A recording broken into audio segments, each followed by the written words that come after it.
All right, there are spoilers included. Be warned. Overall, I'm going to give this movie a 3.5 out of 10. A 3.5 out of 10. I'm going to tell y'all why. Let's get into the pacing. Oh, within the first 40 minutes, you go from ancient Japan to an MMA gym, to a diner, to a parking garage, to Outworld, to an airplane, to a desert, to a temple. Now, once you finally arrive at the temple, the majority of the movie takes place here. However, all those sets I said before, all those scenes I said before, last 2 to 3 minutes. Then, the characters, literally, their background is their name. They just introduce themselves by their name. You don't get any time to get to know who they are. There's no personality that you learn about them. It's just, I am Kung Lao. I am Liu Kang. And that's pretty much it. That's as much experience you get with that character, so to say. So you don't build a relationship. So if any of these die, not gonna say which ones die, but if any of them die, you really don't give two shits because there was never a relationship built between you and that character themselves, other than them saying, I am Kung Lao. The acting was horrible. Pause. Kano's acting was very good. In fact, the only saving grace of this movie was Kano. The only likable character in this movie is Kano. Kano, who is a crime lord syndicate leader who's supposed to be ruthless, just cold-blooded, hated. And this is the character that is the most liked in the entire movie. He is the only character with any type of personality in the entire movie. So that dude, thumbs up to you. Only good thing about the movie when it comes to the acting. CGI. It's a mixed bag. It goes from good to bad. It goes from Hollywood to not even YouTube quality. CGI. It's insane. What do I mean by that? Let me tell you. Dealing with Sub-Zero is amazing. His ice, every special effect around that ice effect, whether it be hell falling from the sky, whether it be ice walls, blood weapons, anything with Sub-Zero looks amazing. Freezing of arms, great, great. But then you come to a CGI character, Reptile. Reptile looks like a 4-year-old back in 1992 made him with Unreal Engine 2. Horrible special effects. I don't even know why they included. They should have just left him invisible because the minute that you actually get to see him, trash. Liu Kang's fire. Anytime you see him throw a fireball, have fire on his hands, walking to light up the temple, amazing, amazing special effects. But then you come to Kantara. Kantara is the succubus looking female with the bat wings. Bruh, again, it's like any character that is mainly built around CGI looks like trash. It's like they do good at CGI in small spurts. They can do a special effect like a fireball, an ice ball, etc. But if they build a character, they don't know what they're doing.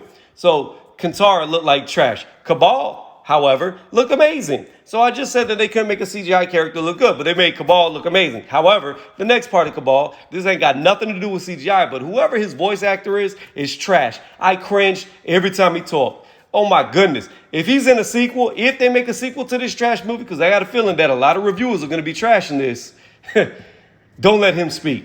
Do not let him speak. It kills the whole appeal of Cabal. Moving past that, laser eyes. They were good. Kano's laser eyes, again. Kano, who I said was the saving grace of this movie, his special effects on his laser eye looked amazing. Goro, however, another CGI character. Fucking trash. Tell me how Goro from 1995 looks better than the Goro of 2021. How is that even possible? There's a time whenever Liu Kang makes a flame dragon, it looks amazing, and then Melina's teeth are just bad. Like, first off, Melina doesn't even have the razor teeth. She doesn't have it at all. It's the final fight scene to where they like grow out of nowhere and her teeth like morph, but it just looks horrible. It looks horrible. Then coming back around to the acting, like I felt like there was times whenever Raiden was trying to be too much like Christopher Lambert from the first Mortal Kombat movie. He was like trying to talk shit. He looked at Sonya talking about, you don't even have a mark. But the way he said it, it just seemed like a cheap imitation.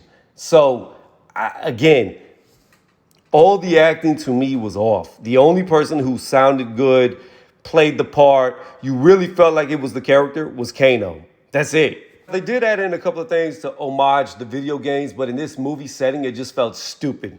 Like the sweep kick. Whenever somebody would just hold back, down, and sweep your leg out, and then repeatedly do it to keep making you tripping. That happened in this movie. A movie that's supposed to be taking itself more serious did the freaking sweep kick that worked 3 times in a row. Ridiculous.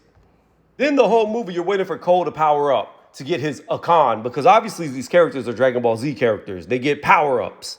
So whenever Cole finally gets his Akan, he turns into Striker. I don't know. It looked like he got some nightsticks with swords on him.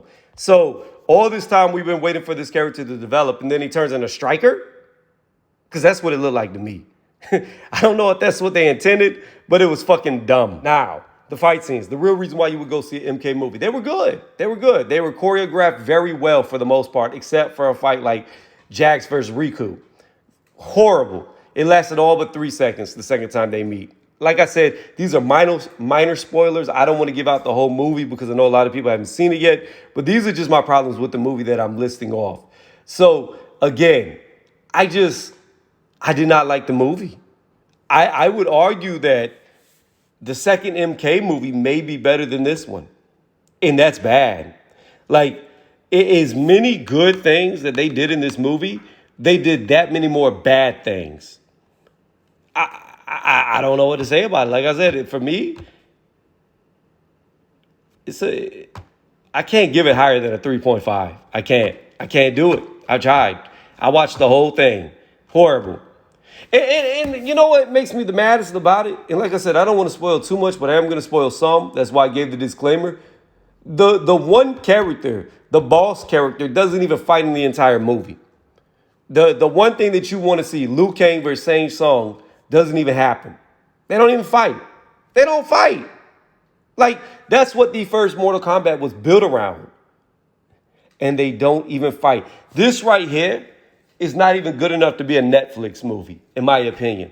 The director needs to be fired because it had a lot of good things going for it, from certain special effects to Kano. Did I say Kano? Yeah, pretty much the best thing it had going for it was Kano. When you see this movie, you're going to like Kano. I can see Kano getting more roles in more movies on a bigger platform than this. But if you're going to the movie theaters to pay for this, I would advise you, do not. If you can get your free HBO Max, do that. If you can't, I would just wait.